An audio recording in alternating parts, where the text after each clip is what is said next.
Good evening, good afternoon, good morning, wherever you are, whoever's listening. Hello. Welcome to another episode of Frankly a Real Podcast, where we talk about everything and nothing and everything. nothing and everything. Oh my God! Here we go. We've been Hey, doing this for you told me. You told me to just do whatever we do it. We've been doing it for 38 episodes. If you're wondering, Nothing and everything. if you're wondering who that is, it is Hello. Franco And and Huh? Chef. You gotta you gotta get closer You gotta- to the mic there. introduce yourself, Chef. I'm Jay. Man, come on. Okay, first of all, let's just introduce our guest interviewee. Interviewee. Chef Mark, currently at Tadhana here at a restaurant in New York City. So Mark, hello. Oh, hello. Thanks Welcome. for having me. Why am I here again? Because we're gonna interview you. Because we're gonna interview you about, I don't know, food, whatever you No. Well, yes. I mean, mainly it should be about food because I don't know what else. do. Mainly food, and Yes. So I guess let's just cut right to the chase, Mark. Tell us a little about yourself. What is this?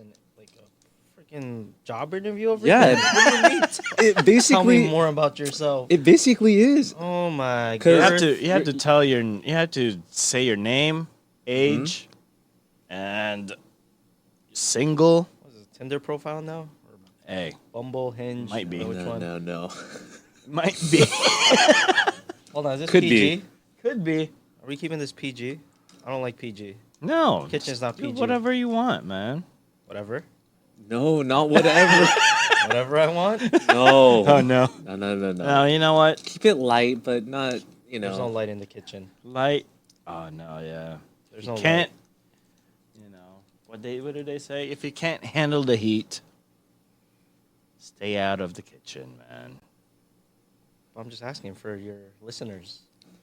Are you gonna bleep everything that I say? No. Oh, okay. I do not want to go over all of the timeline and bleep everything that you're gonna say. Just try not to, but if you do, just try not to. I believe in you. Oh, That's a first. by the way, What? if you guys Come can on. see, we're in a different location. We're in a legit studio. We are. Look at that. Just for Mark, actually. Just for Mark. Just for Kuya Mark. We were supposed to do this for your birthday, It's supposed April. it's supposed to be my birthday, but then we made it special for Chef Mark. and So no pressure. So a lot so, of pressure. Well, Tons of pressure. 6 months in the making to go into this studio. We did it just for Chef Mark. wow. So be good. Big. BG. No promises on that one. Okay, well let's just ease our way into whatever is gonna happen. But tell us about yourself, Mark. I don't know. I was born here in New York. Uh huh. I like Spider-Man. Spider-Man. I like SpongeBob. You like long walks on the beach? Oh hell no. No. No. Okay. Long Okay, walks maybe. in a short bridge. He Yeah. does like them. I don't know. What do you guys want to know about me? I hate. Talking about yourself? Talking about yourself. Yeah. Like what? What do you want to know? Okay, so obviously you're a chef here in New York City. Okay. I'm gonna ask, how is the life in the industry as a chef, especially here in New York City, because scenes in different cities are different. Cutthroat. Expectations Is it are cutthroat? different. Yeah. It's very cutthroat. I mean, I don't know, chef here in New York City, it's tough. You know, it's what's that called? Shit. Oh, see, I already Oh God. What is it? It's damn. See, now I'm forgetting like terms and analogies here. Okay. Damn. It's okay. Spotlight's We on only me. we only got like how much do we rent this for? There's like 2 more hours, right? So we're good. We're good. It's I guess cutthroat in a sense. It's very Competitive. There you go. Competitive. But there's another analogy that I was thinking of, but it's not popping in. Very competitive. Like everyone just wants to be the best at their craft. Like, you know, everyone's there to inspire everyone, but at the same time, you want to be the next guy. You want to be that next person. What do you mean be that next person? Like you want to be like better than like in a kitchen, it's all about teamwork. Mhm. But I feel like at the end of the day, you have to look out for yourself. So pretty much, you have a station partner. It's either you or that person. Mm. You can't always be like, all right, good for you, pat you on the back. You can move on to the next station. Because no, it's pretty much you want to be better than them. Mhm. It's always some type of competition. So, is it like, is there a lot of like backstabbing in there? I guess, or is it more like yeah, like you want to like empower your who's below you, your sous chef, Sous chef, cooks. your cooks, like, or you want to like like empower them, want them to do better, or is it like really that when I think of cutthroat is like there's a lot of backstabbing. Depends on the kitchen that you're at. I feel like, I don't know. It depends on what the restaurant's motives are and like what you're looking to do personally. I mean, there are cooks that backstab each other, talk a lot of shit. I mean, that's what the industry is. But for me personally, I like the shit talking. Think of it as basketball. Okay. Oh, sorry. Am I saying too many curse words? No, it's all right. No. I mean, shit's not. Shit is just shit. All right, let's just move on from that word. I told you it wasn't gonna be PG. And It's Okay, all right. so back to the whole thing. There could be some type of backstabbing depending on the kitchen. What has your experience been, especially with that? I guess in that area. I mean, there's always someone's talking behind your back. Mm-hmm. Then, like, obviously they'll be fake with you, and then like you'll find out eventually, or then you just either you confront them or I don't know, you just let it be, and then you just let your talent speak for itself. Okay. I personally like I guess the backstabbing and the whole talking shit thing. I like it. I thrive on their. It's the drama. You should. I love have, drama. like- I love should- drama. I can see. I love drama. I see now. Oh my gosh. Well, a little backstory. I was supposed to go to Philippines and Mhm. audition to be an actor. Pinoy Big Ju- Brother? No. I think so, man. I think something like that. I PBB? think that's what my What? parents wanted me to do when I was younger. For real? Yeah. So I love drama. Dang.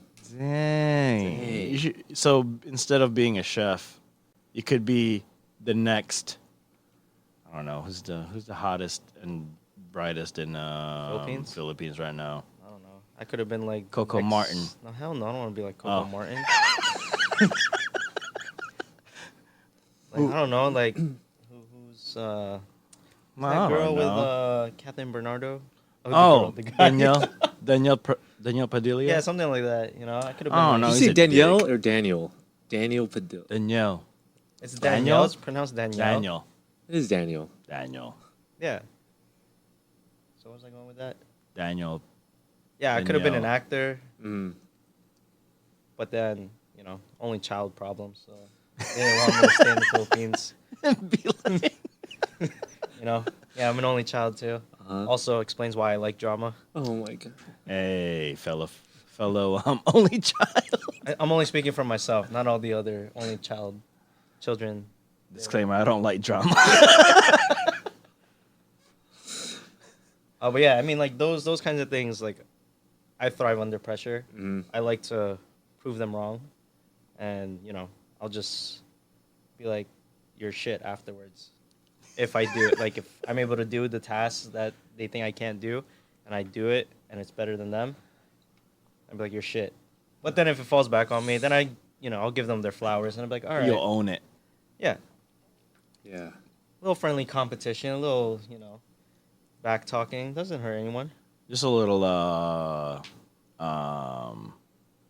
backstory, I guess. Where did you start as Like- your what do you call that in the superhero thing? Their backstory. Yeah, what's your backstory Yeah, to like- become A a chef? Oh man.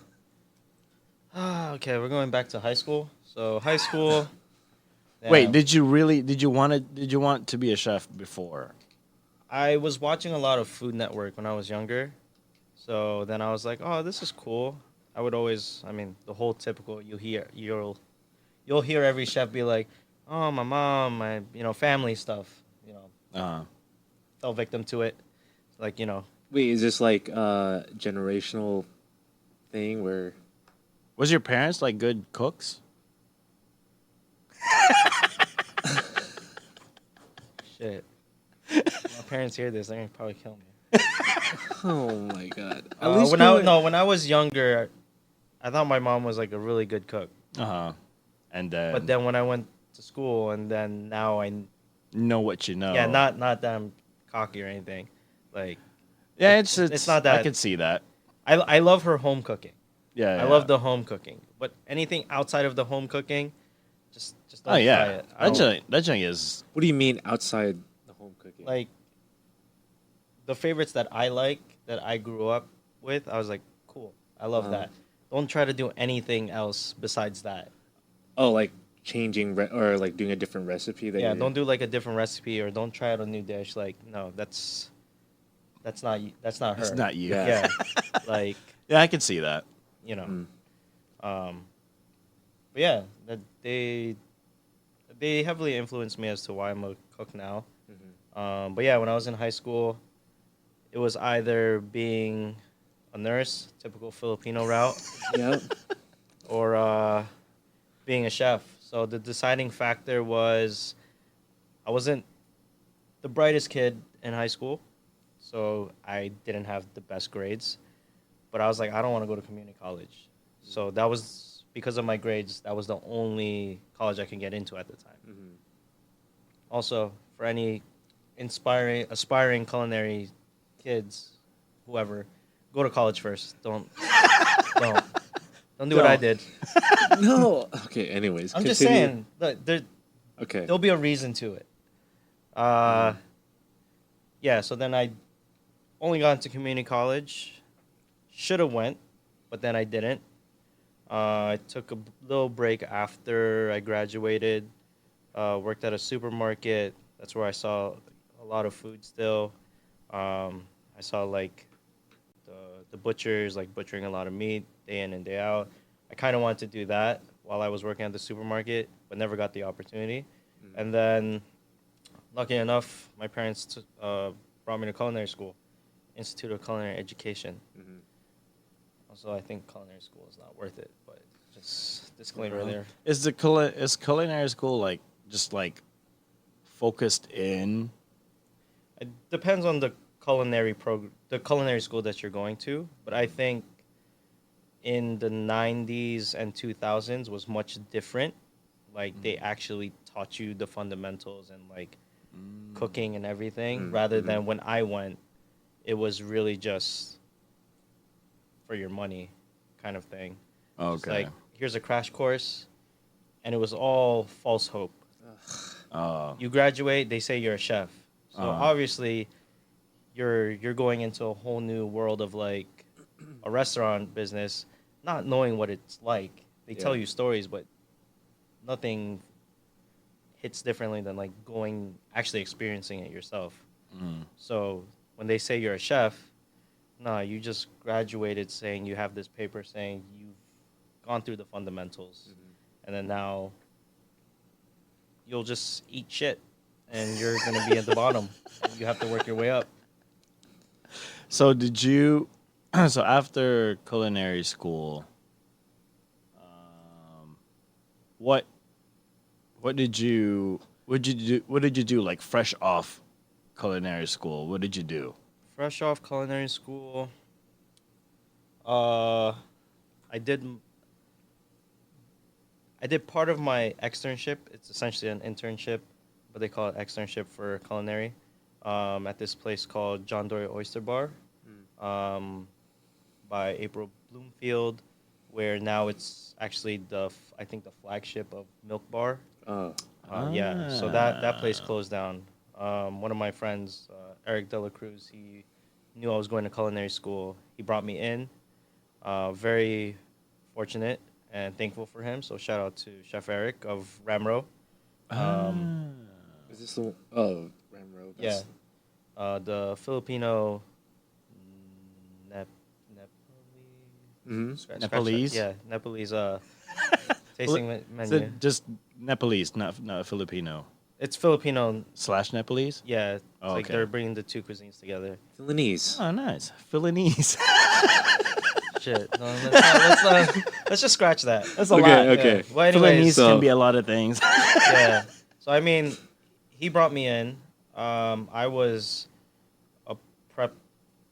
I was a prep cook into like a morning line cook kind of situation. So I remember like my first week was hell. Like I would have to be in by 6, wake up at like 4 in the morning every day, and I didn't know what I was getting myself into. Um,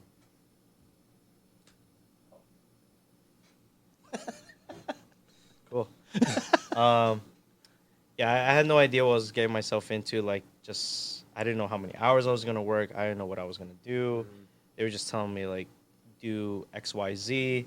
Typical like you're the new kid on the block. So they're Just gonna- do all the random stuff that they can't. get yeah. to I guess or for don't want to do. pretty much yeah. That's the nice version. I was gonna say something Yeah, else. yeah, I know. Point your mic towards you there, Okay. because it might pick up his. Marks? Oh, okay. Sorry, a little technical difficulty. over here. We're obviously new to all this stuff. Usually, we're holding the mic, not letting it Let it all dangle in dangle our in face. front of you. No comment on that. But yeah. So my first couple weeks was really rough. Then I just contemplated if I wanted to continue doing cooking. And that is your crossroads right there. That was the beginning of my crossroads, and I kind of just left the place. Oh, you for left? real? I left, yeah, Okay. yeah. It's like, forget you Uh, guys. Then I'm gone. it took a couple months off to kind of just figure out what I really wanted to do. If like this is something that I can pursue, and then after that, I worked at a Korean restaurant called Danji and Hell's Kitchen. That's where no, sorry, I worked at Salt and Fat first before Danji, which was like a Korean American restaurant in Sunnyside, Queens. in Queens. Yeah. Okay. So I did that for a little bit. Then worked over at Danji, and then that's where like I felt like everything solidified for me. Back in 2013. That's 2013. yeah, something like that. I don't know. I get everything confused now. I've been in this industry too long. Hey, you love drama, so Yeah, you know. and sometimes I'm the one that creates the drama. Apparently, we'll get to that later. But so you said it wasn't that until 20. What? Until the second restaurant that I worked at Tanji, which was like a full on Korean restaurant. During that time, I believe it was one of the first Korean restaurants in the U.S. to receive a Michelin star. Oh what? So I was like very excited to see how that worked out. Oh, so you went into it like when they got awarded the Michelin? They were still in the Michelin, like Oh. they had their star. That 2013. 2012, 2013, something like that. Is a Michelin star like does that last all throughout the year or throughout the life of the restaurant? It's kind of both. But like, it's, I would say like winning a championship every year kind of thing. So like Okay. So once you get it, you have it. once you get it, you have it. You'll be like in the books for it. But then now it's up to you if you want to maintain it, kind of thing. So they can't take away the They star. can take away the Okay. star. Oh, they can take away the star? For the like you won't retain it. Like it's possible for you to not retain it the next year. Oh, so yeah, like you're saying like 2013 Michelin star, and then 2014. It's possible like Is it there's does that count as your second Michelin star? depending on where the ranking is. So it's like 1, 2, and 3. So you can either move up or you can Still move same. down. Oh, you can just stay You at can either one. retain at 1, Yeah. you can move up to 2, move up to 3, or Okay. vice versa. I Yeah. thought like the number of stars that you got awarded Mm. is, you know, um, is indicative of how many stars you got. So like, you know, first 2013 you get 1 star, and then 2014 you got your second star. It's not like that. No, Oh, okay. there's a whole lot of That's things too. to that. Yeah, that seems a little easy. I wish it was easy, but you gotta work long and hard for things that you actually want, right? So Tan, that was until you were working at that restaurant and you saw the whole process of them getting the Michelin star. I everything. did not. Oh, you actually. didn't. I So didn't. it was already part of it. It or- was part of it, and then we'll just leave it as that. Oh, okay. We'll just leave it as that. But that's not, or that's the moment that it's solidified that you're in this industry. That I'm wanting to do this. Yeah, that wanted to be part of the industry. What about it though? I think it was just like building from the bottom up. When I started there, I was like a prep cook, and then eventually, like, obviously, like, so interview process in restaurant industry is essentially, obviously, you'll go through the whole questionnaire thing. You'll sit down with the chef, Right. talk more about yourself, like Franco did earlier. Uh huh. I hated that, but then now like I do that too. So like I sit down with my interviewee. I'm like, tell me more about yourself. Yeah. We go through that, and then after that, there's called a trail. Pretty much, they put you to work for a day. So that's how you truly determine if you're gonna get hired or not, based off your skill. So you actually have to you have to cut. We have to see your precision. We'll have to see if you're able to follow direction well. Like, my common sense and your common sense are two different things, right? So if I tell you do X, Y, Z, but you don't comprehend it, depending on where you've worked at, that might be a problem. Yeah. And then also just seeing like how you like mesh well with the team, even though it's just one day. Like, are you able to communicate with them? Are you able to like, can you build a bond right away? Like, are you quickly able to adapt in whatever kitchen and like, help them rather just being like in your way kind of thing. But yeah, I mean, I started off as a prep cook over there, and then AM, like morning line cook, where they were doing like lunch services, and then eventually worked my way through all the stations, worked dinner, and then at that time, like I was the youngest sous chef that the restaurant has ever had. When I How was old there. were you? I was 22. Oh. Yeah. So you like in the whole process of being Sue after, or when you got promoted to Sue, was that like that moment that? No, it was when I worked when I went from being a prep cook, which is like, the prep Bottom. cooks, Bottom. I wouldn't say the bottom. Okay. It's one of the hardest tasks in the restaurant. Okay. Because you have to make sure that everything is done, like the heavy lifting is from the prep cooks. So like, at that time I was doing like from bulgogi making to like making different types of kimchi like in large batches, and like I didn't know how to make kimchi at the time. Like Napa cabbage kimchi is like something that everyone's familiar with. Yeah. But to learn like other kinds of kimchi on the process of like the fermentation and the science of it behind it, like that was rough. Right. Like, but learning that and then going into being into dinner service, there's always this mindset where it's like, oh, you're an AM cook, you're a PM cook. PM cook is always cooler. Why is that? It's just busier. It's just busier. The You menu is have more intricate. Yeah, more like bragging rights if you guys like really got through the PM. Essentially, yeah. And at the end of the night, you guys go hang out, chill. I'll just keep it at that. And then next day, you go through the whole process. Do it all over again. Do it all over again. I think doing like the long hours, knowing that like putting the food out, getting the respect of like not only your team members but also seeing like the guests that are happy, and then you're always a busy restaurant. That was like fulfilling to me. So then that's what like kept me, and I was like, all right, I think this is what I want to do for a long time. And then, how many other after Tanji where you got to where you are today? At Tadhana? After Hanji, I did a couple more restaurants. I helped open up a izakaya restaurant, which is like Japanese bar essentially. Nice. Like Like more me bar some food style. yakitori. Yeah, more bar food style. Yeah. I Chicken was skin. their executive sous chef Yeah. there. Unfortunately, due to the location, it wasn't the greatest. Everyone thought it was you have sushi, so they're like, no, like No, it's skewers, bro. yeah. Yeah. That closed down. So then I ended up going not upstate, to Stony Brook, where I was like, I learned in front of the house. It's not upstate, but it's like up there. It's up there. It's up there. Okay. Um, Past Bronx. yeah, past the Okay. Bronx. I think that's What mass? up. No.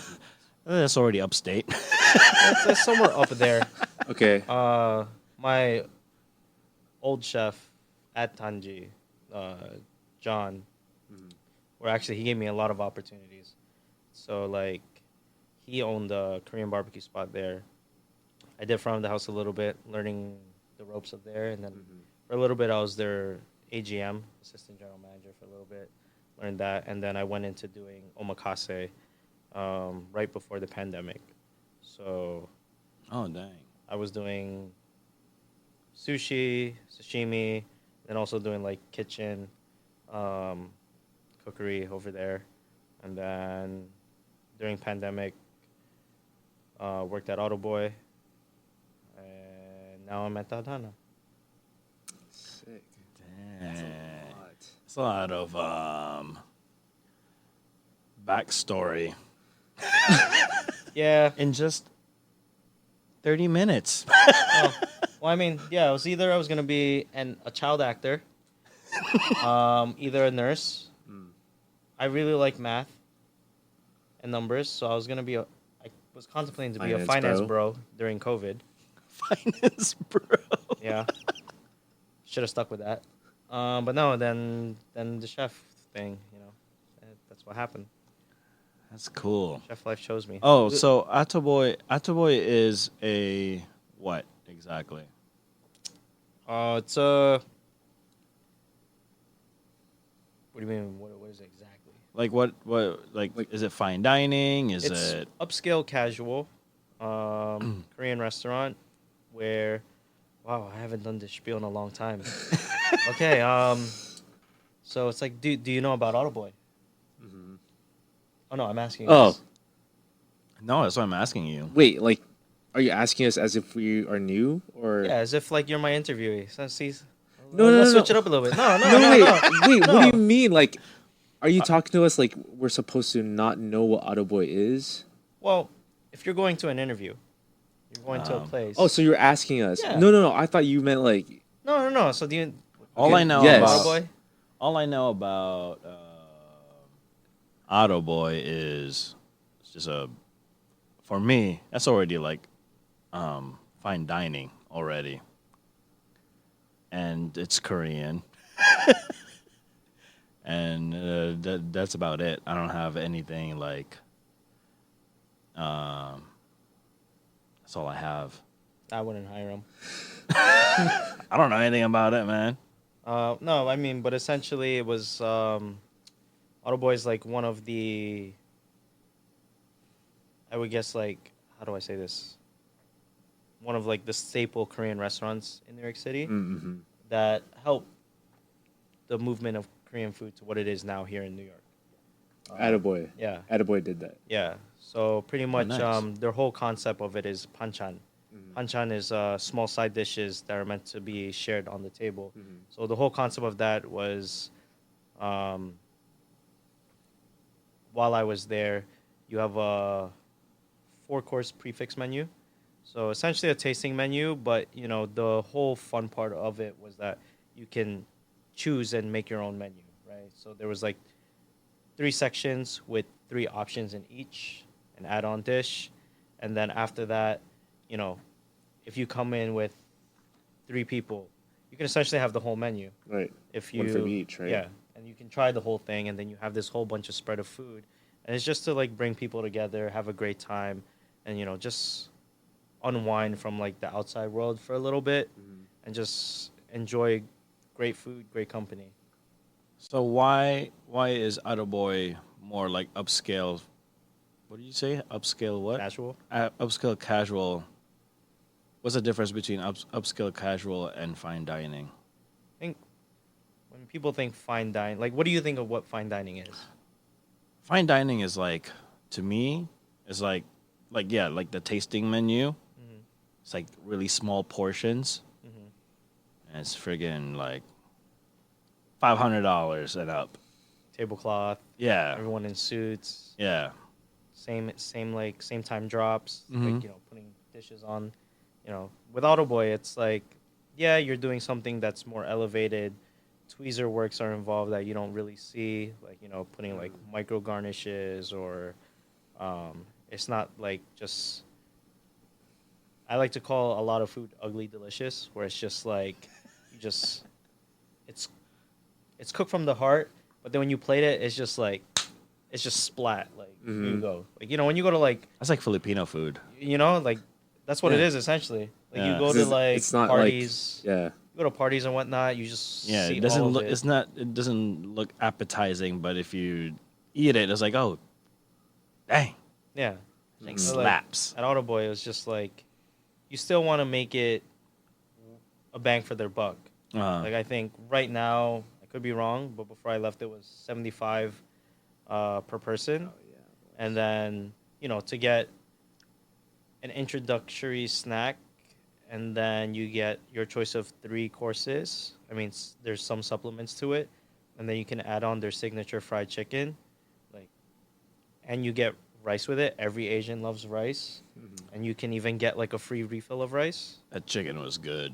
You know, Mhm. like that's what makes it upscale casual. Like the behind the scenes of like putting something that's, I guess, familiar to a lot of people, but then putting a lot of attention to detail to it, not only from the food side but the service end of it. Um, what makes it more casual is like not everyone is in suits, dresses. Mhm. Not everyone like you know has to come in and I guess be someone that they're not for a night. Mhm. You know, you can just come in and just be like, all right, So for fine dining, you can't just dress up like, No. I mean, you can't come in a t-shirt and like you know oh man, jeans. I'm gonna go I feel there like with a it's like jean. just a general expectation though when it comes to that type of thing, right? Or no? What? That, Fine dining? no, when you're fine dining, you know you have to wear like something I mean, yeah, like you have to dress up, Yeah. not dress up, but like you have to. like business. I mean, most places now are business casual.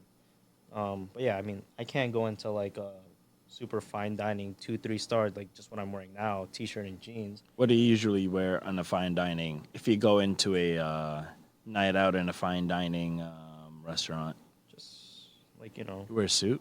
no, hell no. I don't fit in a suit anymore. So I'm trying to go back into wearing suits and stuff comfortably. But no, I'll just Cardigan? go a cardigan. If it's winter time, I'll do a cardigan, a button down, you know, nice slacks, something not too crazy, simple, whatever fits. Honestly, at this point, it's a lot of eating and a lot of eating. A lot of eating.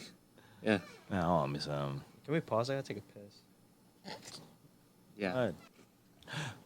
Welcome back. Welcome back. Hey, give me some. Brownie or This one. Welcome back again to. sir? They can't see you. You have to. No, remember. it's okay. Huh? It's fine.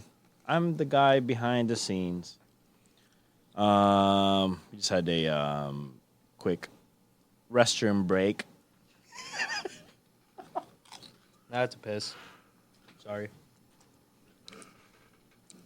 Okay, so we kind of So- like got the idea of the whole how you got here. So you're working at Tadhana now. What is your guys' goal for the? So Tadhana is a Filipino restaurant where it's a tasting menu essentially. So what I tell the guests every time I do the spiel, it's not your typical Filipino restaurant that you'll see. There's no adobo, lumpia, pancit kind of riff where we'll put it on a plate. You see something on Woodside, call it a day. We're trying to elevate what Filipino food is now, in a sense where, we want to showcase the different regions of the Philippines, 7,000 plus islands, but also, show the team's story behind of Filipino food, their interpretation of it.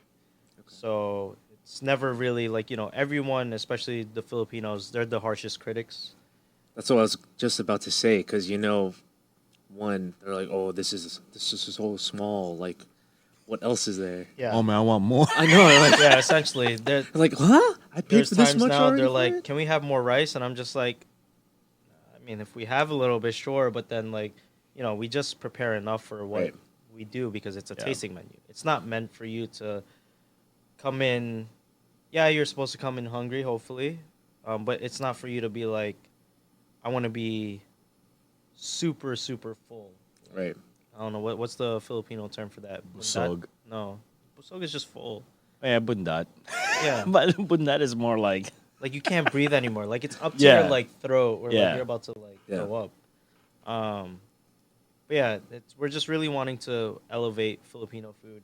I tell everyone and also the team at Tadhana, it's like back around the time where I was cooking, Korean food especially wasn't big. But because of places like Tanji, Auto Boy, they made what Korean food is now. Like there's so many, from casual Korean barbecue spots to fine dining, even steakhouses. I think one that sticks out to me right now is besides Auto Mix that I worked with the company was Cote.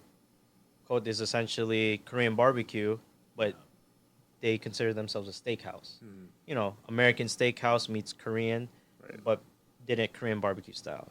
Now they have a Michelin star, and they're big. They're now also in Singapore. how many and Miami. Michelin star?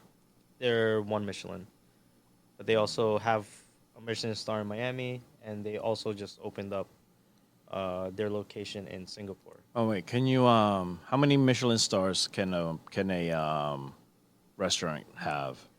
The most is 3 Michelin stars, Uh-huh. and then that's just up to the inspectors. So one Michelin star is what? Like how good the menu is.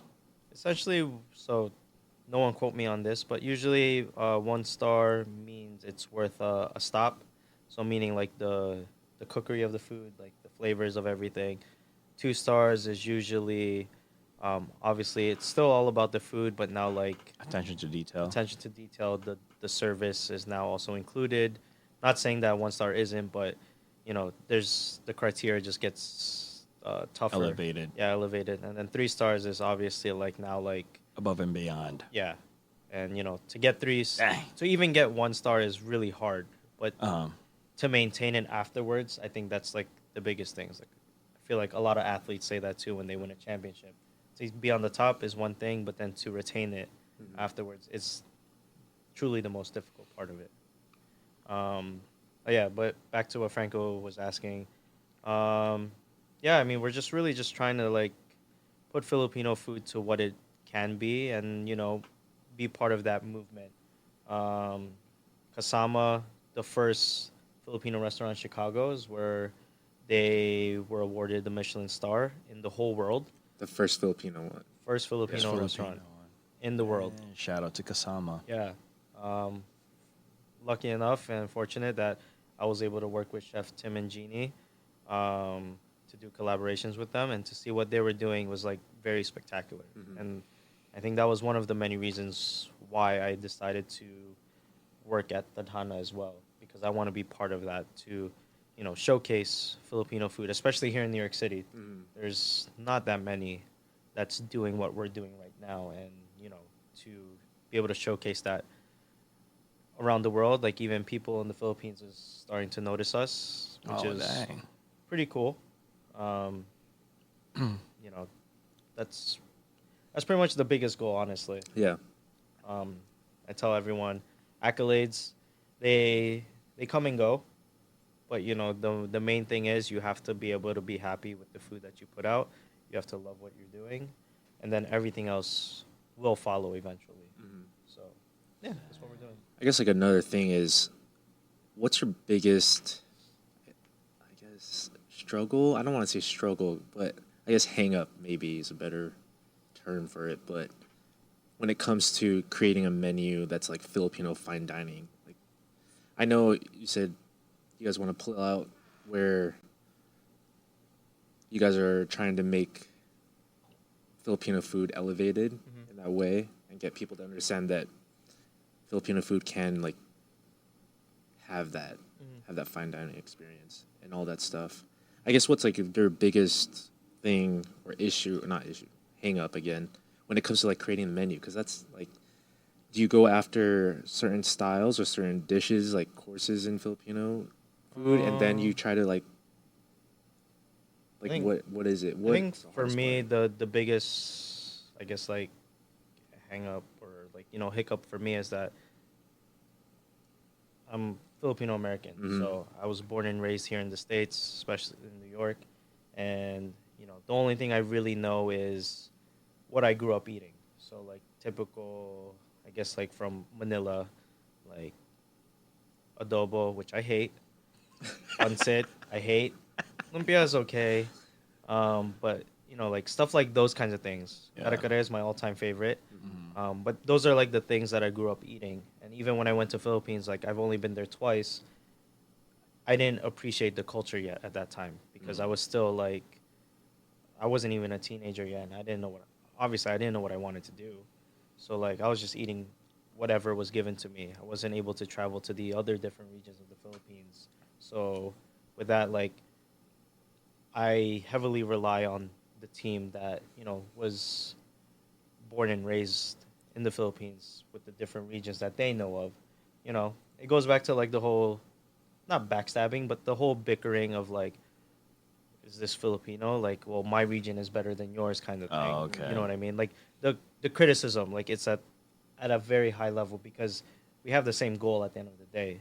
Like we want to put out Filipino food that's elevated, that's very technique driven, but when you bite into it, it should remind you of something familiar. Yeah, like both regions should like have the same dish, but they have different styles of it. Yeah, Like, which is I know- very hard. Yeah, It's like I like- know like there's like, I don't know, it's on top of my head. I know Kare Kare has some variations to it. Like like the soupy one. There's a soupy one, like the really like condensed, I guess, more soup. And then there's the One that stew. everyone knows, like that's Yeah, thick like the and rich. thick, rich, and I think that's what you like, right? Yeah. Yeah, I like it thick and rich. The thick and Yeah. thick Thick and with 2 C's. 3 C's. Oh, 3? I'll beat you with that one. I'll go 4. But yeah, those are like those I can see that like like my region is better than your region, and it's yeah, I could see how where you would Yeah, struggle. it's always like that with me and my sous chefs. They're like, "Well, this isn't Filipino enough," and I'd be like, "Yeah, no shit, Sherlock." you know? No, that's what I was gonna ask you. You kind of talked about it a little bit just right now, but fudge, never mind. Hold on, 1 second. Loading. Loading. God, where was I going with this? Say it again. What did you say? No shit, Sherlock. No. Oh my God. Not back to The whole word. like it was. Oh, like Oh, the better. the no. better region. Uh huh. So where It were you? wasn't that. No, he's just what are you saying? Oh. But like aside from that, so you guys just want to show again elevated fine dining and all that stuff in Filipino. Is it like where you know how you just mentioned like one of your cooks was like, "Oh, this isn't Filipino enough." What's your guys' target audience then? Like is it for everyone? I know I'm not going to say like I'm going to single out the group, but like do you want like is your goal because Filipinos know already what Filipino foods is? And then like this is for everyone else where I think that's like it's a hard question to I guess like answer. so in a here let me sense. put it this way, like when someone sees Filipino food for the first time it could be daunting for them because Yeah. it's like totally new. Let's say like someone very green with eating food, all he eats is vegan and vegetarian stuff, you know? Wonder who That that is. So like you get to that point and then you like want to start introducing yourself to like I don't know, to like eating meat or something like that. And then your friend invites you to oh, hey, like I have some great Filipino food here at the house. And after that, you see it like one, like what you guys just said, it's not plated very well. It looks like it was just slapped on there. But then if they see fine dining Filipino food, then they're like more willing to try something new. I think why I say it's difficult to answer that is because the target audience that we're going for is two things. I think one is obviously those that don't know what Filipino food is, which is obviously a really still a huge amount. So like Yeah. what kind of sucks is that if you come here at Tadhana, we elevate that for you already. You're gonna expect that. They're gonna be like, "Oh, this is what Filipino is. That's amazing." Right. But then, like after that, if Yeah. I be like, "Hey, let me take you to Queens," Yeah. If or let me take you to if they my go to let me- Kabayan. yeah, let me take you like Come on. my parents' cooking. Yeah. It's totally different, right? Yeah. Which is like it's. I love to see like non-Filipinos coming in and they're saying it's their first time trying it, and they've enjoy it or even fall in love with it. I'm like, that's great. Then the second half is obviously your titas and your family, tito titas, everyone. There's Filipino. They're like, I'm This not is trying not- to crap on Kabayan, by the way, because Kabayan's really good. Kabayan's really good. It's like Yeah. more like fast food, which is like turo turo, I guess. yeah. But yeah, then you have the titos and titas are saying like this is what you call Filipino food. It's so small, such a expensive price. Like I don't know what It's like else. typical Filipino. So like with that, like, are you guys also trying to stingy. make them be like, yeah, it's worth this price because of what goes into it, or is that something that they're gonna have to figure out on their own? 'Cause I think it's just for me personally, it's the mindset of an individual. I can only show you so much of it, and it's up to you if you think the price is worth the value. Is that part of your spiel, like the what do you Shit, call need my it? spiel, all right. we're gonna get the spiel. No, All like right. Good evening. is that Welcome, part of everyone. your Welcome to Tadhana. No, wait. Hold on. no, like is it part of your spiel, like where Like you talk to them, like you or what? talk to them, like Like So so, the- essentially, my spiel. Long story short, is pretty Paraphrase much. it, yeah. I'll just be like, what it means. It means faith or by destiny in Tagalog. And throughout this tasting menu, you won't see adobo, lumpia, pancit. The classics that everyone may know, even a foreigner. yeah. So like, you won't see that. You'll see different renditions of it, of other dishes from different regions. From you'll see from Chef Francis is the owner, like their upbringing of it, and then as well as the team as a whole. Everyone has their own different style, but we want the team to be able to showcase their style of Filipino cuisine and their region as well, because I think that's what makes us unique at Tadhana, because it's not only just one region, but multiple regions that we're trying to showcase, you know. Um, but yeah, that's what I usually say. I'm like, you won't see that tonight, unfortunately. Well, you'll see something different. Hopefully, you'll be open to it One and foot you'll out the enjoy door. it. Just kidding.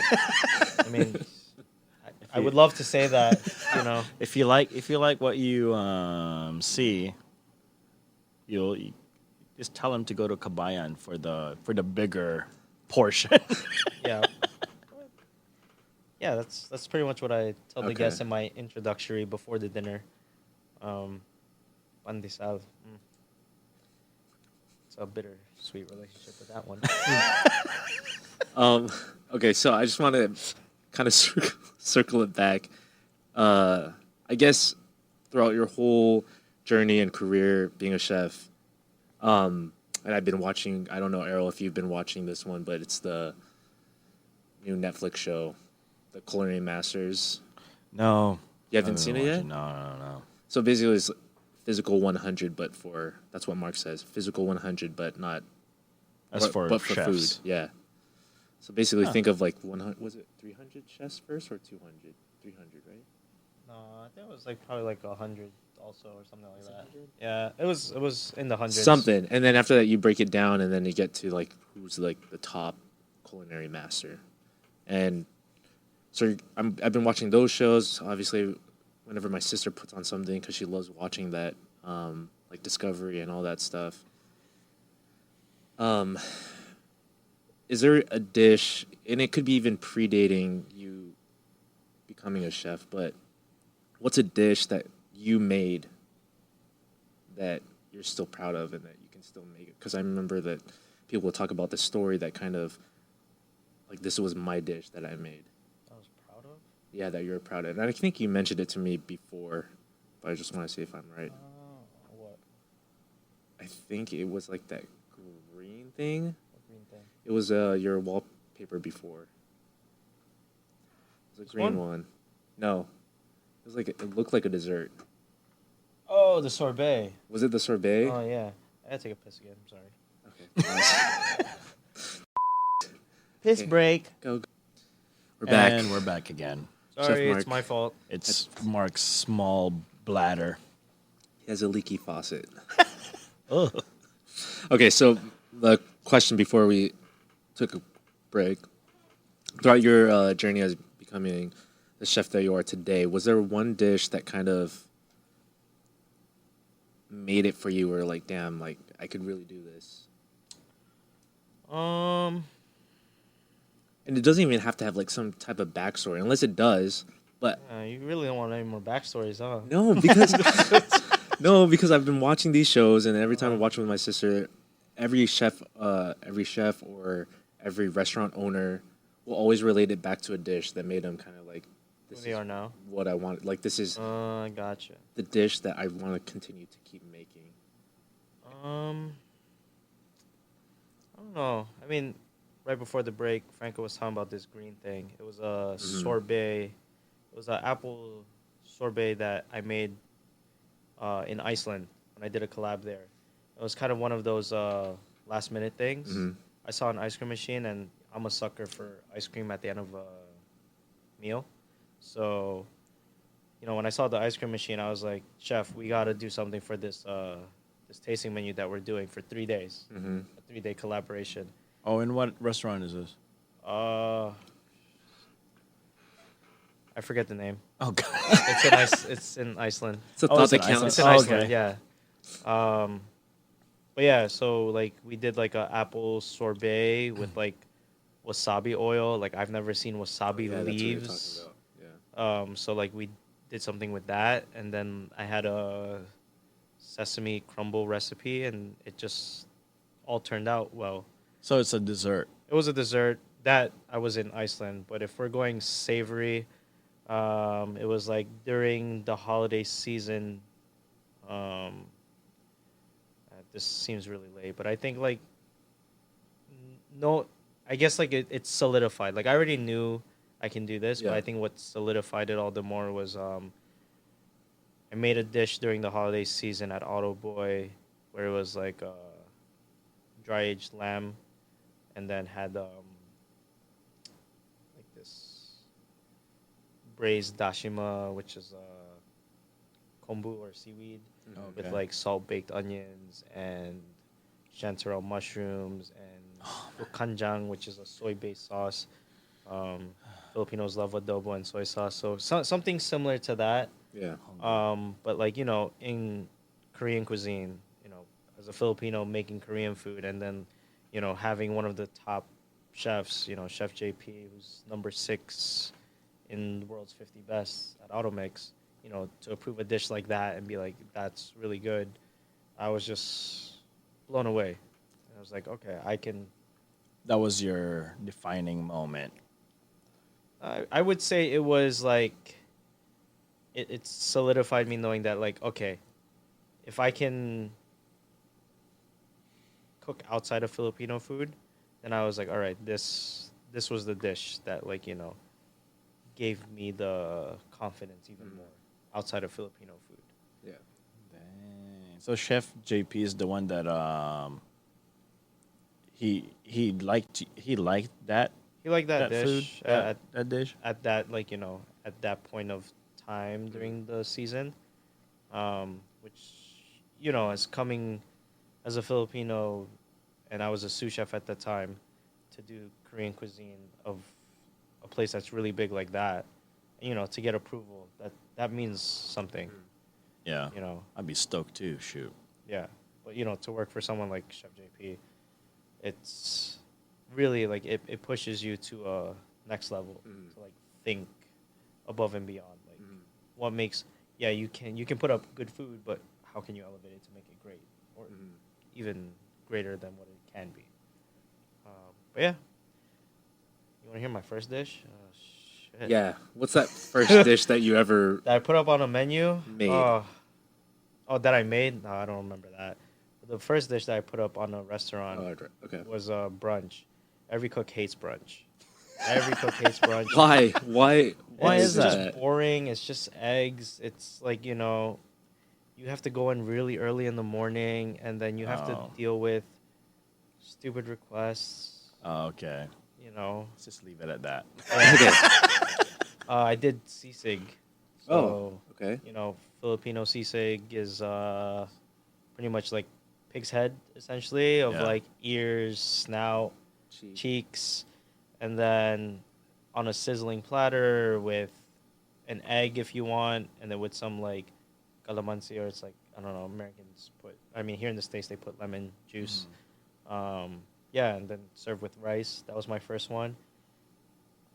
At that time, I thought it was great. Now I look at it now, I'm like, that's total. It's so bad. Well, yeah. Now that you're doing like, basically fine dining, yeah, your your level is like really up there now, and I guess your palate now is more sophisticated than it was before. I wouldn't say sophisticated. I would say more like educated. Sophisticated is more Educated. good. Trust me, like I'd rather eat the simple thing. Like I think the misconception of being a chef is like they want to eat all the fine dining and eat all the bougie shit. Yeah. Caviar, foie, uni, wagyu. Uh-huh. Someone likes wagyu over here. I do. The other one just likes vegetables for now. For now. Yeah. For now. But yeah, like honestly, truly, I'm done with it because I've dealt with it a lot of times in my career. Like, I just want something simple and homey, honestly. Like, if I have family cook for me, or like friends that like even just like do the simplest things, like I think that's what's the biggest take from a chef. It's like they don't want anything like fancy. They just want something that, you know, when you go into a restaurant, you want to be taken care of. So I think that's what chefs wants to feel at the end of the day after a long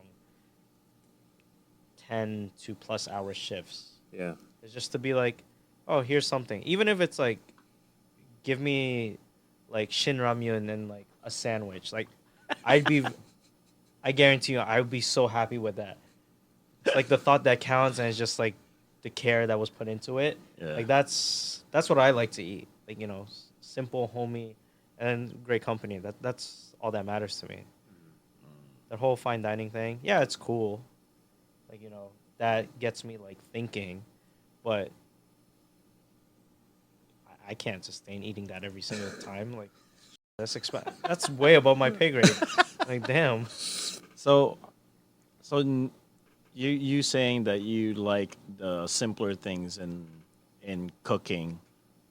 Where do you where do you get your inspiration from? Is it from your fine dining escapades, or your or just, you know, from the simple things like home cooked meal, your someone close to you, like people close to you, like prepare you some like sandwiches. Where do you get most of your inspiration? Uh, it's a little technical at that point. I think for me, it's like I'll definitely go based off the season first. Obviously, you know, New York City has a lot of pros and cons when it comes to seasonality of what you can get. Doesn't beat like somewhere like California or wherever there's more farmland, I guess. Uh-huh. But definitely, I base it off the season first, the availability of it, like in terms of produce and protein as well.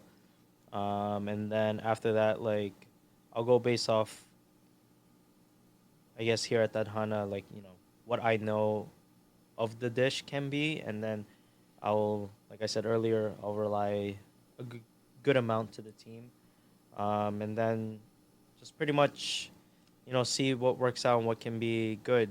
If there's a backstory behind it, like that's even better. A lot of things now are done through social media, so like you can see like a lot of things like Instagram or whatever, um, techniques that other chefs are doing, or there's apps as well. A lot of cookbooks also. Just everyone is really trying to help each other. Like, you know, it's not. You know, I know in the beginning we said That's what I was gonna say. backstabbing. I don't think that's what you just like said backstabbing before. and whatnot. But you know, everyone's here to support each other. Really, Yeah. everyone wants to succeed, Yeah. right? So that's like, you know, what we're trying to do as a whole. Like, there's no original idea, in a sense where like everything has been done already, Right. but you can bring your own rendition to it. So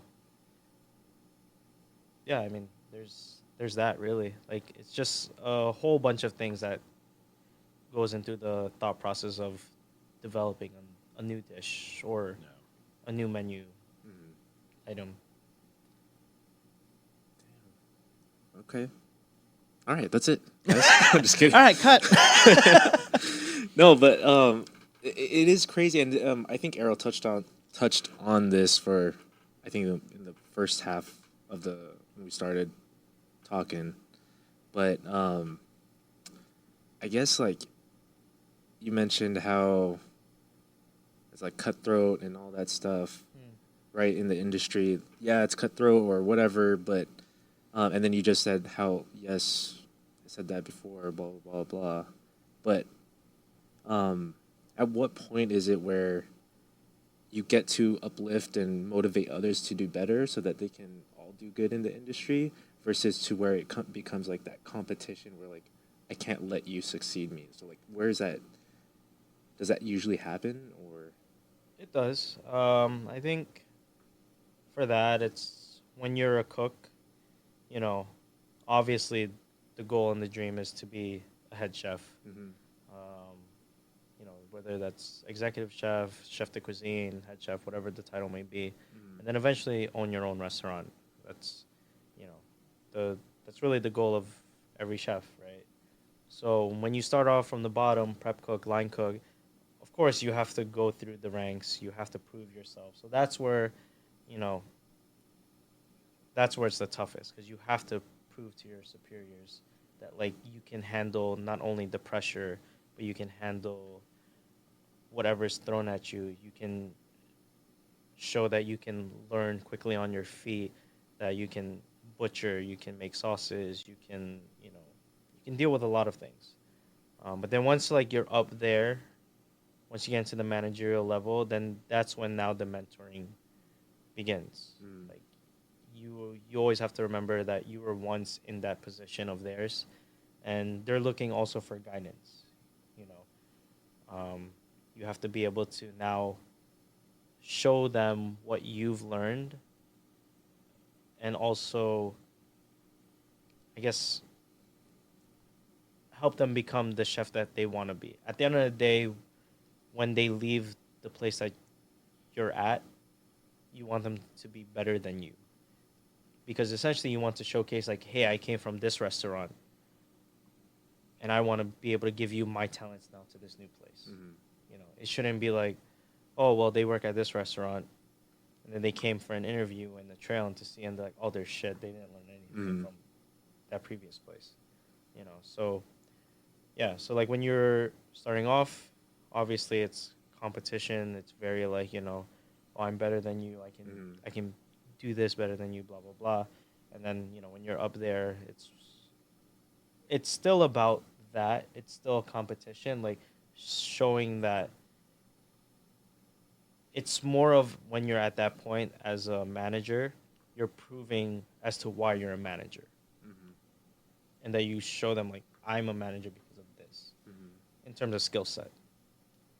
But at the same time, it's like now you want to shape them, mold them, help them, mentor them to become a better chef that you are now for the next place.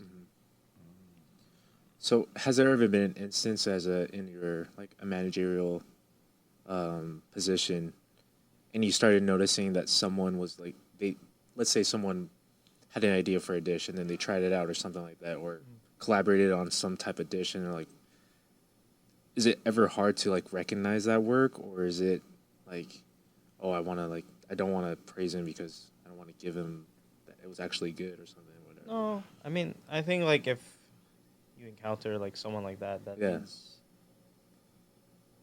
that kind of person is in it for themselves, which shouldn't be the case. Like, you know, it should be more of everyone uplifts them and like, you know, they put a dish like I try to do my very best to have my team members put up a dish that they want to try to put up, but you know that comes with hard work too. You know, they have to put up the dish and then we'll talk about it, we'll taste it, and how we can improve it, and obviously like it's my job to find the improvements of the dish, right, as a head chef, and then you know be able to be like, are you happy with it? If you're happy with it, okay. As a team, are we happy with it? Then let's put it on the menu, kind of thing. Yeah. Yeah, it's a whole process of it, but like you know, there's nothing more fulfilling than like putting up a dish on a menu, especially if like you're not in management yet.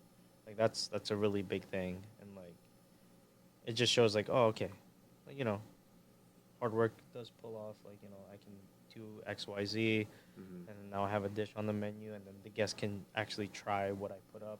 Yeah. And then like all the more if they see like it's an empty plate, like it's clear and everyone always finishes it, like you know that's it's happy to see. Like you know, it's the little joys that we find in the kitchen that makes it worthwhile after like you know 60, 70, 80, 90 hour work weeks. You know, like that's one of like I guess the cutthroat that Earl was saying earlier. Like you know, it's not a 9 to 5 40-hour work week. We're like literally working 60 plus hours, you know, even on our days off.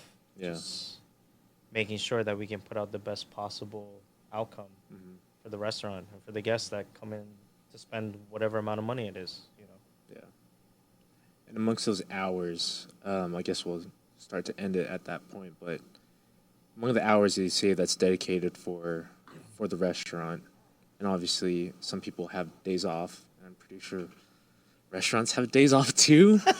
But on your guys' day offs, is that like where you kind of start thinking of what do I want to do and what do I want to put out? Because I remember you said in the beginning of the interview also was that, or in the middle of the interview where you said that every goal or majority of the goals of a chef is usually to own their own restaurant. At what hours of the week or do you do to get to that point too? Because I know you want to, well, like what are your goals basically later on? I mean, for me, it's definitely to own my own restaurant. Mm-hmm. I don't think only one. I think maybe I would say like 2, 3. I don't know. Sky's the limit, right? Yeah. I mean, but if it's more than one, there has to be different concepts. I think for me, my biggest one is I just want it to be casual in a sort of way, where like it's invited to everyone just to have a good time. You know, I think also like in the beginning, it's like what was my backstory behind cooking, and I think like one of my fondest memories is that every Sunday after like church, it would be like me and my dad would go church. I mean, my mom went also, but she would finish earlier. She had more downtime, so she would make dinner for the family. So then, like, Sunday dinner, sit down, have a whole meal, like just so much food for 3 people. Like I don't understand why, you know, but but that's essentially where like coming and eating at restaurants is to pretty much just like I said earlier, also unwind, relax, have a good time with your company, Yeah. and enjoy good food, and if you drink, have good wine, have good cocktails. I don't know, whatever it is that everyone likes, and just really just forget about the outside world for a couple hours and just be with the company. Like I think that's like one of the biggest things why like I cook is like to be able to put out food that everyone enjoys, or at least the mass majority enjoys, and just has a great time with their company. You know, because we don't know what happens in everyone's lives. Right. It can be like something small or something big, but then you come in and you are essentially paying for a good time, a relaxing enjoyment, and you just want to deliver that. Yeah. And I think that's essentially one of my biggest factors of when I eventually open my own restaurant is what I want. Like I want it to be for everyone, and just enjoy, just have a great time, just great food, great company. Obviously, as a restaurant owner, you gotta have wine and beer, 'cause that's where you make your revenue. Honestly, great drinks, just for everyone to enjoy, have a great time, and then just forget about life for a little bit. Yeah. That's really it. So basically, we want to offer people great quality food, but also an experience. Yeah. At the end of the day. Pretty much. Yeah. So how much time are you actually devoting that self, like outside of the restaurant, to actually getting to that point? Like, what are Right some now things? it's Yeah. sad to say it's not. I'm not so much yet. Mm-hmm. Oh, thanks, Franco. Yeah, Thanks for because putting me on the spot. we talked about this before, so. Thanks It's for more- putting me on it's the more spot. like- I think ever since I knew Mark, I started asking all these questions. I don't know if they're serious or not, but It's just an idea that you have. At least you have like that. What do you call it? You still have that idea. You have that idea. You don't have like a hypothetical. You Solid still plan yeah type of like thing. yeah. You Yeah. have that idea. You know what you want. You know what you want to serve, not serve, but you know what you want your customers experience. Guests. At least you have that. yes. You know what I'm saying? So stop grilling on us. I mean, what was I gonna say? Yeah, I mean, yeah, Franco always asks me this all the time. Like, when am I gonna do my own thing? I literally He do. does, but I mean, like, I think like with this one, because of all the restaurants that I work at, I want it to succeed, obviously first. Because if the restaurant succeeds, then you know everything will follow. Right. So, like something like Tadhana, like I'm dedicating a lot of my time to it, especially because it's Filipino cuisine. Um, I want to be able to say I put everything into this, and then if it works out, like fingers crossed, if we just made Michelin Guide in the past 4 or 5 months of the opening. Hey. Ooh. Should have that one meme. They're like, hooray! But then like something like that, and like fingers crossed if we get a Michelin star within, I don't know what it would be, like within Months. months of opening a new restaurant Filipino, that's a big thing. So that's where like my mindset is now. It's just pushing to what Filipino food can be, because at the end of the day, for me, I want it to be one of the restaurants that I want it to be. It's obviously still Filipino. Right. Um, but without me working hard at where I'm currently at, that's not going to happen without like me pushing the boundaries of where I have to work at. Yeah. You know. I could see that. Like work your hardest now in this restaurant, and then all you have to do in your own restaurant is do whatever you did on that restaurant so that you can succeed like Tadhana. Yeah. Right. I just gotta Yeah, keep pushing. Franco, stop grilling on him, man. Yeah, but there's also like you spend devoted all the time and then you lose track of it. So I'm just making sure it's not getting Bro, don't lost worry. track I told of you. it. I got a pop up next week. I Remember we know. talked about that. I know we did. Easy lover. I know, If the that's- podcast even makes it to before next week, but it's probably gonna be next week. So, it'll be a little too late. We should have done this like last week, so we can promote it this week. But that's my biggest thing is because obviously you're very talented. So I'm okay. what more your your friends or your family want you to like do it for yourself rather than for someone else, and that's why like That's why I gotta work hard for where I'm at, because owning a restaurant ain't easy. It's cheap. It's not cheap. Mhm. You gotta get investors. You gotta get loans. You gotta do all this other things. So like in order for you to get to that point, you have to showcase and prove yourself first. So that's essentially what I'm doing. Yeah. Showing that I can cook Filipino food, even though I'm a Filipino American. Doing Filipino food that everyone says, "Oh, this is not Filipino," and I'd be like, "Sorry to everyone listening, fuck you." Oh Lord, beep know. that please. But yeah, I'm just saying, like it's everyone is entitled to their own opinion. yeah. But at the end of the day, I feel very strong and confident in my opinion and my palate, and everyone has done something already. Mhm.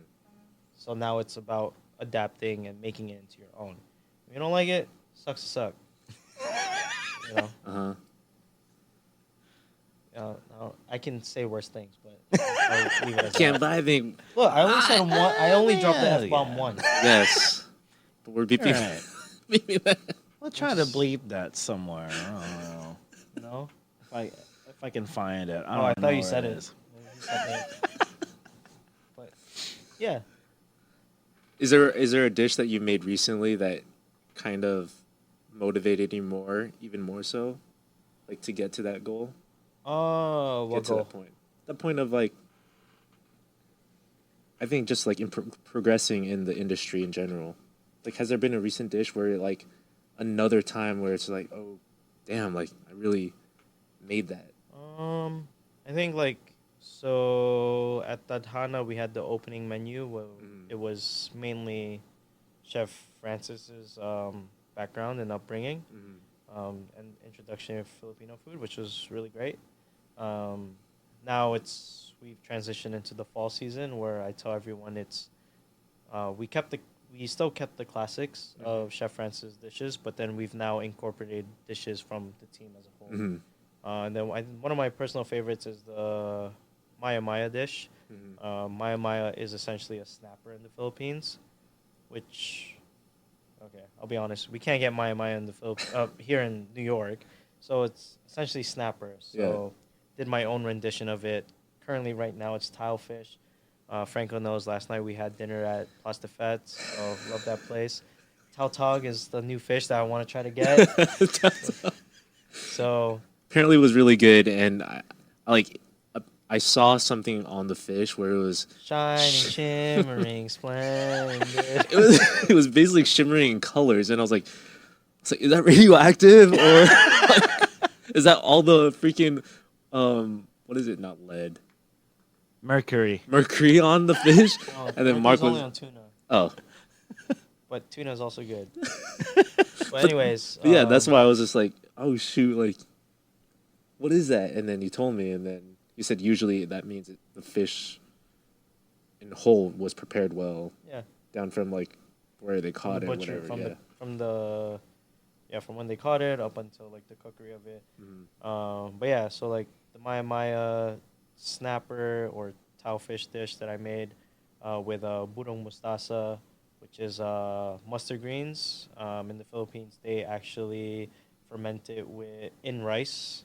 So I did my own take on it from my Korean cuisine background, like doing like a white kimchi style, but like still like trying to keep the presence of Filipino fermentation as well, with a beurre blanc, which is pretty much a butter sauce.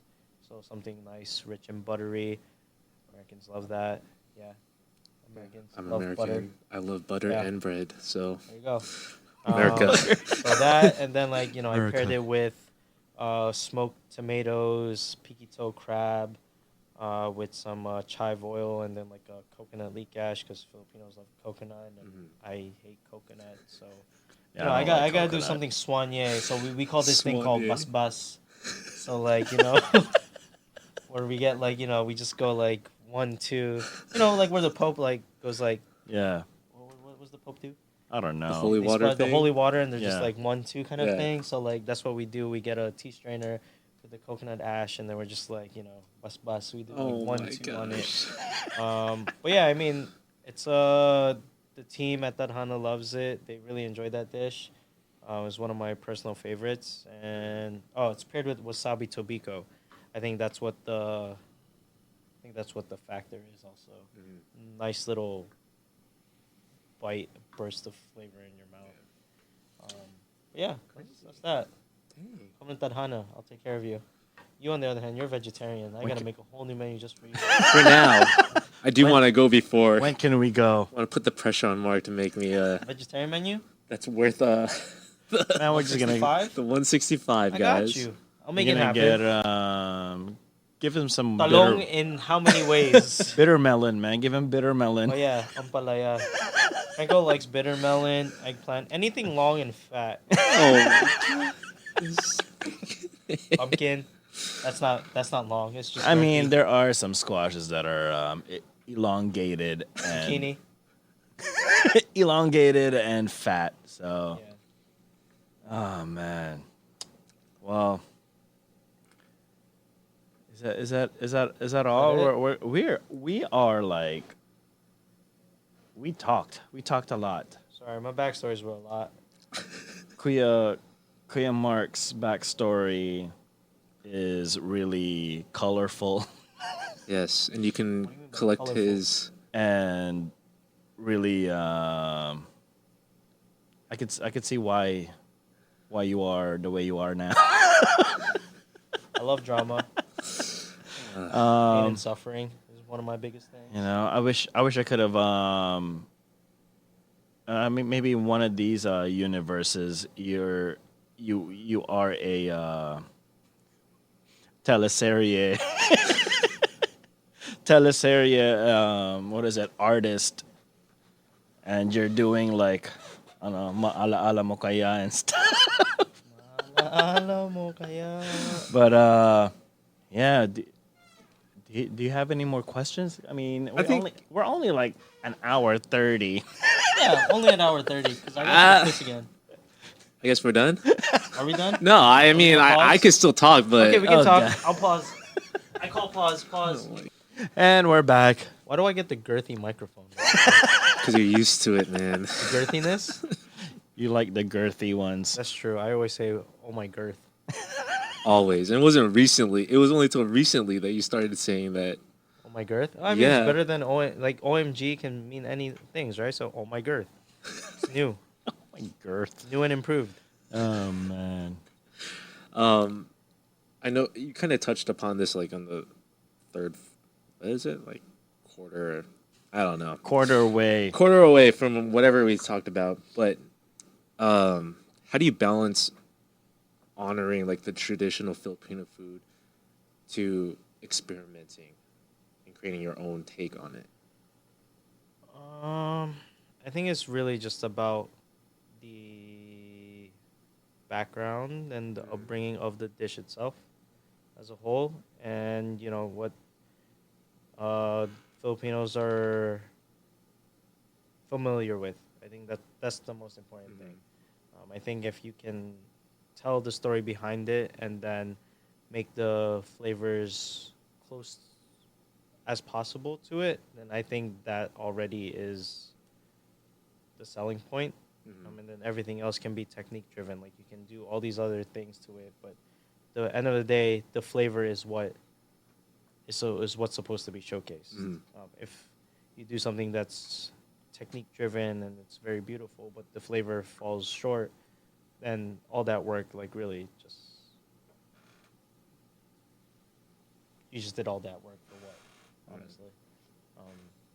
I think it's really just understanding the background, the history, also like the flavor of it before anything else, and then after that you can, you know, reinvent it to however you want in terms of like the technique. Yeah.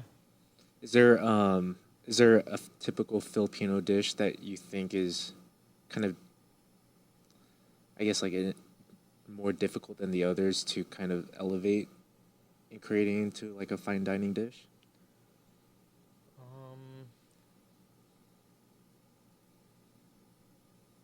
Is there one? No, I think everything as a whole. I think just because, especially like, you know, here in the States, your clientele, your fine dining or tasting menus is gonna be of not Filipino descent. So really, they're not really gonna know what the flavors are until you introduce it to them. So I think that's what's the hardest part. But like I think Filipino cuisine is like one of those really hard ones where it's like it's not known. It's only known to a certain group, and then for you to be able to reinvent it, and then there's the backlash. Like it's how is this Filipino? It's not that Filipino. You know, why am I paying X Y? Like, you know, XYZ kind of thing. It's a never-ending battle, I would say, of the Filipino restaurant scene. I mean, for also like a restaurant in general, especially if you guys are changing your menu throughout the seasons, I guess like what kind of pressures do you hold in terms of creativity when it comes to like making the new menu? Pressures? What do you mean by the pressures? Just like pressures of creativity. Like how do you get out? You know how like artists will have artist block where they're trying to create something and then they're like, oh, I can't, like I don't know what to do. Like how do you deal with those pressures of being, I guess, in a culinary block? I think of just like, I think one of them for me was like just literally just hearing this dish is not this, doesn't taste like this, doesn't look like this, it needs this kind of thing. You know, like I said in the beginning of the podcast, is like I thrive under the pressure of, I guess, negativity in a sense, where you give me that negativity, you give me that negative energy, I'll prove you wrong. So I think like if like that creative culinary mind block, I think that's where it is. If you give me a lot of negative feedback,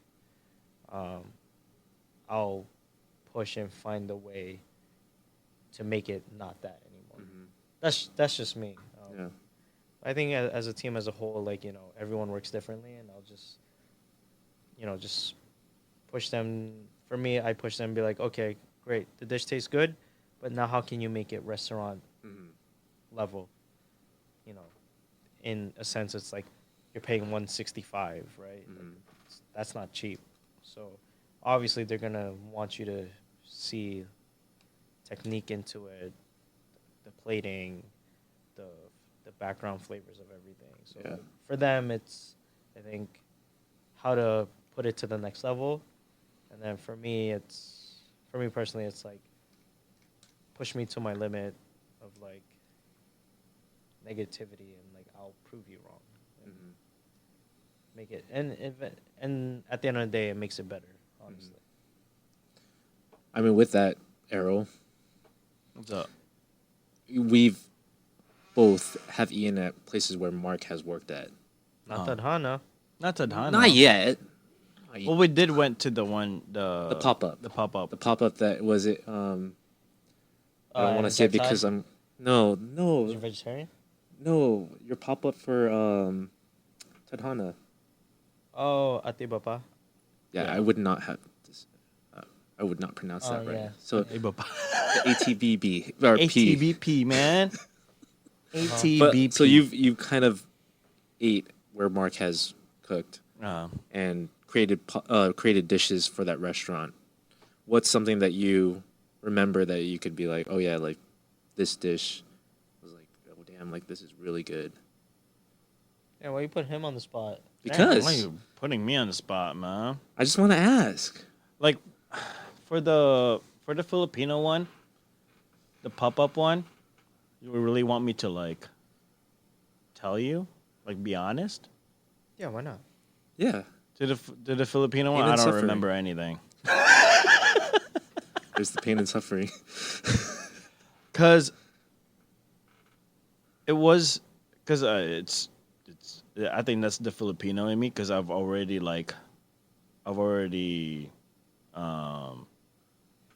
there's no flavor that stood out because I've had like all Filipino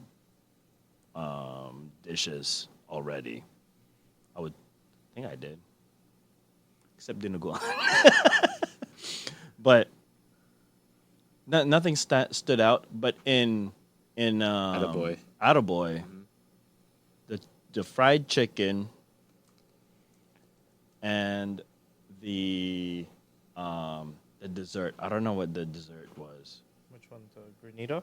The one that you have to like. There's a certain way to like eat it Yeah. so that you'll get all the layers. Up or swipe front to back or swipe up and then it was the yellow one I think. Or The yellow one?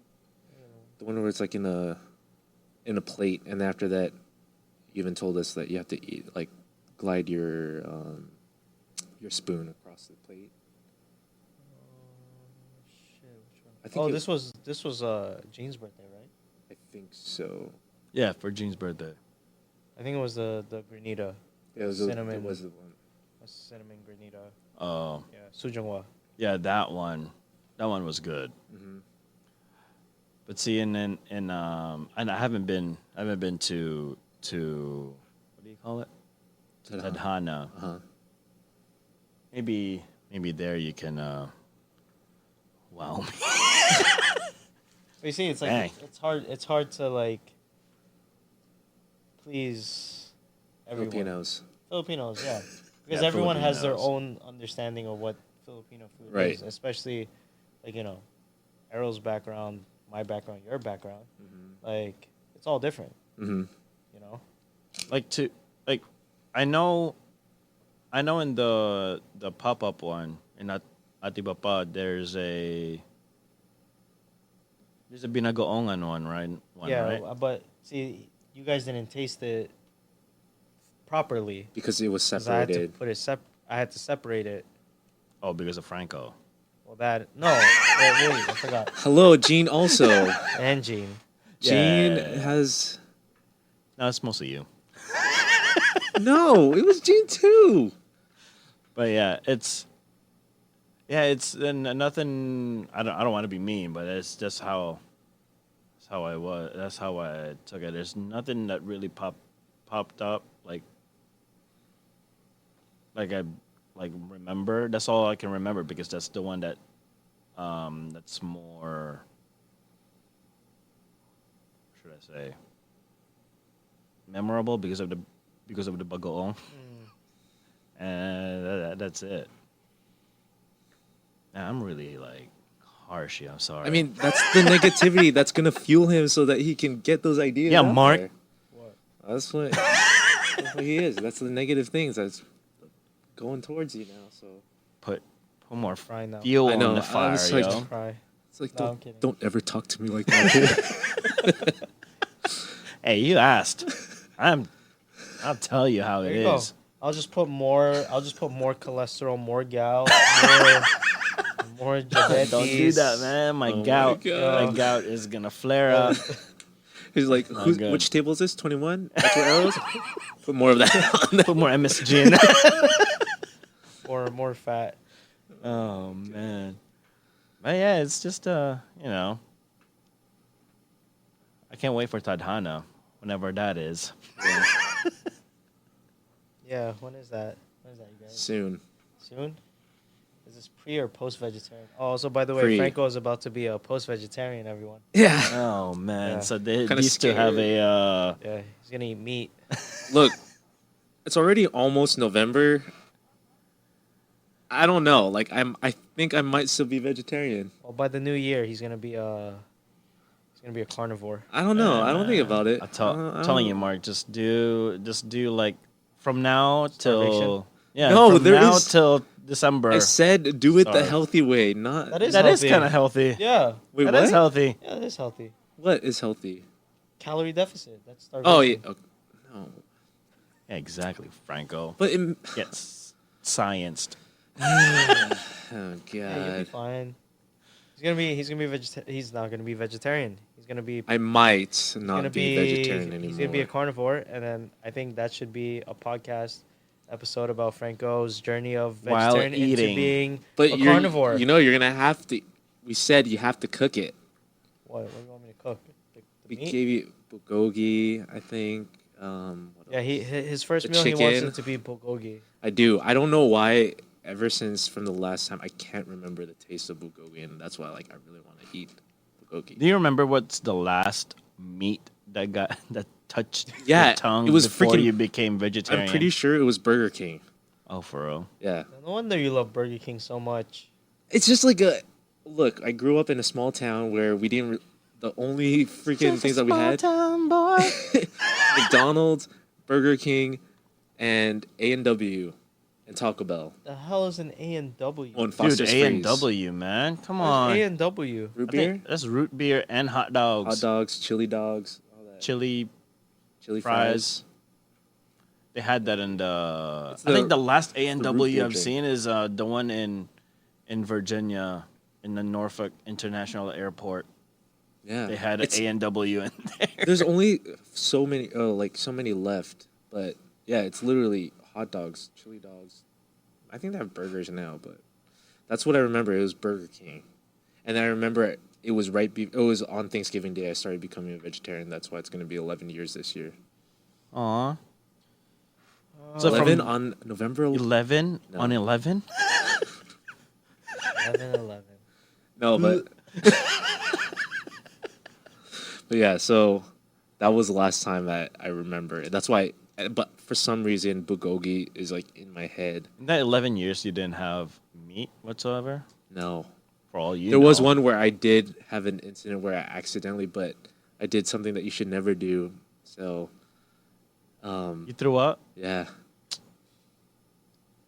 I did. I literally like waited until all I threw up was water Dang. or saliva, whatever, mucus, This guy. and I did it like soon, so it wasn't enough time. I mean, probably maybe a little bit was digested, but not enough time because I lit when I Alright. found out. Before we talk about something else, I think this is where we cut it. Yeah, I think we're cutting it To an hour 40. Anyways, I'll be the next the next what's this called?